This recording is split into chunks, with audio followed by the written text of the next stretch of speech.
उंगली कटवा करके जो एक शहीदी वो घोषित कर रहे थे इसको, तो लोगों ने उसको समझ लिया। इसीलिए आपको गांव में घुसने नहीं दिया जाता कि जितना विरोध इस तरह के लोग, इंडियन नेशनल लोक दल के लोग, अन्य दलों के लोग जो कर रहे हैं, उसका फायदा भी बीजेपी जेजेपी के लोगों को मिल रहा है। ऐसा क्यों होता है कि हम करें तो रामलीला, कोई और करे तो रासलीला? कौन सी रासलीला और कौन सी रामलीला? हम तो उनका हर समझौता करवाने को तैयार हैं। किसान की हर दुख तकलीफ को समझ करके उसका हल निकलवाने को तैयार हैं। बट जब वो करना ही ना चाहें तो क्या करें? आपका एक पोस्टर बहुत ज़्यादा वायरल हो रहा है जिसमें आप कहते थे कि ये गीतिका। मैं ये मानता हूँ कि 15 से 20 हज़ार वोटों से बीजेपी जेजेपी का कैंडिडेट संयुक्त रूप से इलेक्शन जीत रहा है। हरियाणा में 6,700 गाँव में कहीं कोई इलाका नहीं होगा जहाँ कोई गाँव में घुसने से चौधरी देवीलाल जी के परिवार को रोके। जैसे ही 2 तारीख को परिणाम आएगा तो दिवाली मनेगी। जेजेपी के वरिष्ठ नेता दिग्विजय चौटाला अभी हमारे साथ मौजूद है। दिग्विजय जी, चुनाव का वोटिंग का समय बिल्कुल नज़दीक आता जा रहा है, क्या देखते हैं किस तरह से अभी चुनाव चल रहा है? ये जो एलनाबाद का बाई इलेक्शन है, इसके मैं पिछले 5-7 दिन के ट्रेंड को देख करके बड़े विश्वास से कह सकता हूँ कि गोविंद कांडा जी का इलेक्शन जो है वो जहाँ से शुरू हुआ था वहाँ से लगभग 30-40% आगे बढ़ा है। और जिन्होंने इस्तीफ़ा दिया था, इंडियन नेशनल लोक दल के जो कैंडिडेट हैं, उनका इलेक्शन जो है वो उसी स्पीड में नीचे गिरा है। ये मैं नहीं कह रहा, आम जनता के बीच में आप भी सर्वे कर रहे हो, जा रहे हो, सारी रिपोर्ट्स आपके पास भी आ रही हैं। ये एक चर्चा चल पड़ी और पॉलिटिकल ट्रेंड ये कहता है, जितनी राजनीतिक समझ हमें है, कि जब इलेक्शन जिसका नीचे गिरने लग जाए वो फिर रुका नहीं करता।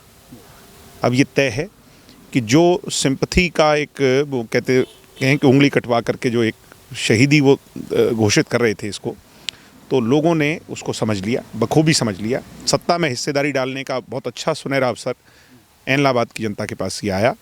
मैं ये मानता हूँ कि 15 से 20 हज़ार वोटों से बीजेपी जेजेपी का कैंडिडेट संयुक्त रूप से इलेक्शन जीत रहा है। बिल्कुल, जनता ने समझ लिया है कि उंगली कटवाने से शहीद नहीं होते, इसीलिए आपको गांव में घुसने नहीं दिया जाता। मेरे हिसाब से तो अभी हम आज 12 गांव के प्रोग्राम है। मैं आपको निमंत्रण देता हूं कि मेरे साथ चलें। ये हमारा अपना परिवार है।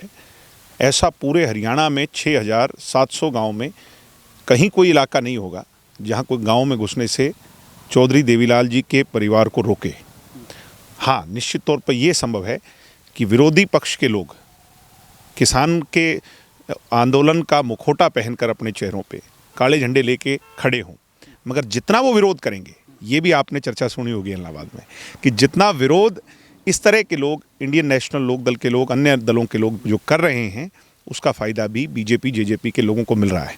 क्योंकि आम जनता जो है वो नेताओं के विचार सुनना चाहती है मत डालने से पहले। और ये जो बीच में हैज़ार्ड बन रहे हैं, जो रोक रहे हैं, इससे उस आम जनता को कहीं ना कहीं मन के अंदर वो है, और वो अपना इस बात का गुस्सा जो है वोट जब मत पेटी में डालेंगे तो वो उसमें निकालने का काम। दिग्विजय जी, ऐसा क्यों होता है कि हम करें तो रामलीला, कोई और करे तो रासलीला? जब आप आंदोलन करते थे, जब आप सत्ता में नहीं होते थे, तो किसानों को सबसे बड़ा भगवान देखते थे, लेकिन आज जो लोग विरोध कर रहे हैं उनको आप विपक्षी देखते हैं, उनको आज विरोधी देखते हैं। बड़े खुले तौर पर आपने शायद मेरी चंडीगढ़ की प्रेस कॉन्फ्रेंस को नहीं सुना। मैंने ये बड़े खुले तौर पे कहा कि मैं सब लोगों को निमंत्रण देता हूं दुष्यंत जी की तरफ से कि आपकी जो दुख तकलीफ़ें हैं, वैसे तो कोई है ही नहीं, क्योंकि ये कानून लागू ही नहीं हुए और अभी फैसला सुप्रीम कोर्ट के अधीन है, मगर फिर भी 43 लोग जो तुम्हारे प्रमुख हैं, उनको दुष्यंत जी मोदी जी के पास और अमित शाह के पास ले जाने को तैयार हैं और आपका फैसला करवाने को तैयार हैं। एक भी आदमी सामने नहीं आया। योगेंद्र यादव से, चदूनी से मैंने जो सवाल पूछे, उनका मुझे आज तक जवाब नहीं मिला। तो कौन सी रासलीला और कौन सी रामलीला? योगेंद्र यादव की तो हम भी बात करते हैं, हम उनके इलाके में गए थे तो वहाँ पे लोगों में पूछ रहा हूँ कौन सी रासलीला और कौन सी रामलीला? हम तो उनका हर समझौता करवाने को तैयार हैं। किसान की हर दुख तकलीफ को समझ करके उसका हल निकलवाने को तैयार हैं। बट जब वो करना ही ना चाहें तो क्या करें? लेकिन आप बीच में भी तो नहीं आते। कौन बीच में नहीं आ रहा? बिल्कुल बीच में है, आधी रात को बीच में है, जब वो चाहेंगे तब बीच में है। लेकिन दिग्विजय जी, अगर हम बात करें अभय चौटाला की, तो वो कहते हैं कि हमने जनता के लिए, किसानों के लिए इस्तीफा दिया है और अभी जैसे ही 2 तारीख को परिणाम आएगा तो दिवाली मनेगी। वो जो किसानों के नेता जिनके साथ वो बड़ी बड़ी बातें कर रहे थे, वो खुद कह कर गए हैं दिवाली के अंदर। आपने सुनी भी होगी कि जो इस्तीफा देने की कोई आवश्यकता नहीं थी, ज़रूरत नहीं थी।